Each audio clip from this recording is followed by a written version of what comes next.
So here are this week's top sneaker releases, and as ever the dates didn't change on any of these. And the first one up is the Saucony Pro Grid Omni 9 Green Glow. The Omni 9 is quite a nice looking silhouette, it's quite clean. Colorways on this I'm not the biggest fan of, but they are quite a comfortable model. And also from the Nike Air Max line, we've got the Craze, and again another colorway which is Midnight Navy and Wolf Grey. I think these ones might be an OG colorway as well, but I think this is the second nice colorway after the orange bright citrus black colorway. But overall a very nice looking trainer. I just didn't find them that comfortable, and because they're more of a women's shoe, they just have that slightly sort of also bulky look as well. And then also from New Balance, we've got the 1000, which is a JD exclusive, and I do like the colorways on this, but I don't think the New Balance 1000s have been that popular. I've seen them kind of be reduced in price quite heavily in terms of discount, especially the sort of smaller sizes. But yeah, I think they're clean. I do really like the silhouette, and I think they're really comfortable. And also it's a nice one sort of for the autumn winter time, and they look like the Air Max 95 and 97s. And then also from Nike, we've got the KD18 Atomic Pink. A nice colorway, I think, but overall not a fan of the way the sneaker looks. And then also from Adidas, we have the Climacool Laced. So this is the laced version of the 24, I guess, Climamog, it was dubbed as. But overall, I don't think they look that great, but obviously for people, it makes it easier to sort of slip your foot in versus the original pair. And I do like the grey coloured one as well. And then also from Nike, we've got the Total 93, the 3 different colorways, all kind of releasing in sort of the roundabout dates of the 15th and 16th of July. The white and red pair is the Ronaldinho pair, which is obviously was a soccer boot cleat shoe. But yeah, overall, I'm not the biggest fan of the Total 93, but I understand there's a bit of hype going around with the soccer trend at the moment. And also from Robert Dillingham, it's his first, I think, maybe like Nike PE, is the GT Cut 3. And this is a clean shoe, ZoomX technology in there, it's obviously made for basketball, and a good one to sort of ball in really. And then also from Nike, we've got the Air Max Fenix. This is a riff on the Air Max 270, and it's got a slightly bigger bubble, I think. But yeah, overall, I think they're quite clean. Simple, straightforward. I think they'll be popular, especially along the lines of this sort of mid-tier, lower price tier, with a lot of people out there, especially during the back-to-school time. And also from Vanessa Carter, we've got the Nike Air Max Muse. This is obviously more of a women's shoe, and you can sort of see that from the toe box as well. But overall, I think it's a clean colorway. I think they've done a good job on this one. And yeah, overall, it's a nice looking shoe. Just, it's more for women, really. And then also from Nike, we've got the PSG Air Max Plus. I like the overall look of this in terms of its colorway. It reminds me of the a Cold War pack. And yeah, and the only thing that I'd probably, I suppose, veer away from is the Paris logo on there.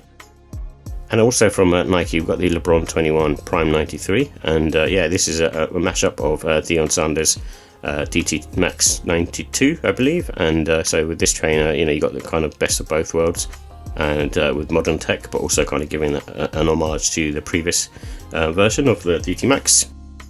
And also from Air Jordan, we've got the Starfish, which I think has released already in the UK and EU. It's kind of similar to the muslin pair that came out a few years back. It's got that sort of textile material on the upper. Probably fine for like summertime as well. And obviously I'm not mad at the colorway, but just feel like yeah, we've had Air Jordan 3 fatigue. And also from Nike, we've got the Sabrina 3 All-Star Weekend. I think it's quite a nice pair actually. Looks quite funky. Again, another one for sort of the basketball court, but still. And same goes for the Nike Book One Desert Night. It's probably more wearable, but it's still a basketball shoe at the end of the day. And this one, the selling point is that it sort of glows in the dark, and I think it looks quite cool actually with those sort of ombre touches on it. And also we have the Nike Asia One All-Stars Weekend as well, and this one I think also looks probably the nicest basketball shoe that's come out over this week. And yeah, overall I think, like I said, the colorway is a really good job, and I do like that sort of black on the kind of collar lining and around the back of the heel area of the shoe. Yeah, just overall a clean shoe. Yeah, it's really nice, especially if you're playing basketball. And then also from Nike, we've got the Kobe 6 Total Orange as well coming out, and yeah, the Kobe 6 I just think is a really nice shoe, and this colorway is, it's not as good as some of the other colorways like the Grinch and the Reverse Grinch, and also I think the Dodgers pair, but it's still a very clean shoe. I still think it would be popular regardless. And then also from Puma, we've got the Palermo Pinita. I think this has had a bit of a renaissance, and I think Puma in general had a bit of a renaissance recently. And I think this shoe with the ortholet insole, and also from the what's called pin it up, I think that probably means like the little earring tags that it's got on the shoe as well, which is probably going to appeal to the women out there. But yeah, overall a nice clean shoe. And then also we have the Air Jordan 8 Aqua. I think this one is obviously a classic shoe, really nice. I think, you know, I'd probably go for these if I wasn't looking out for the Air Jordan 8 Bugs Bunny. I think that's kind of the Jordan 8 that I would like to own. But yeah, this one's still very clean. It's probably like number 2 or number 3 on the list, you know, because of the playoffs are also really nice. And also from Asics, we've got the Gel Quantum 360 amp. I think this shoe looks really nice. It looks like it's going to be really comfortable, quite sort of simple from Asics, and I think you know, they've done a slightly different take on a normal Asics, and it's quite sort of futuristic at the same time as well. So normally you'd see the Asics logo all over the sneaker, and it looks very, you know, would look very similar to all the other silhouettes. But with this one, it looks slightly different, and the Gel Quantum technology is actually really nice and really comfortable.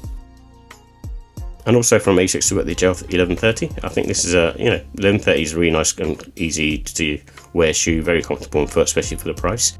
And these colorways I'm not mad at. I think they'll be popular with the younger audience, but I'm not the biggest fan of these particular colorways. I think there's sort of more neutral colorways out there, you know, for me personally. So I missed this off the list. However, these are releasing in the skate shops, and it's the Arts Rec Nike SB Air Trainer 1. And we haven't seen the SB Air Trainer 1 for quite some time. This is Arts Rec. I think they're a skate shop brand, and these are supposed to be quite sort of limited in their numbers. I think the week after they're releasing on the sneakers app. But yeah, a pretty nice colorway. It's got the safari print on there. But yeah, for me, I've got I've got a couple of trainers that have sort of safari print, so I'm kind of good on these. But I do like the trainer ones, and yeah, if I didn't have a few pairs at the moment, then I'd probably pick these up. And then also from Arts Rec, we've also seen something similar to these over the last few years as well, as the Nike SB Dunk Low. And again, a nice one. I do like the safari print on these as well, but again, the electric pack that came out last year, it was also very similar.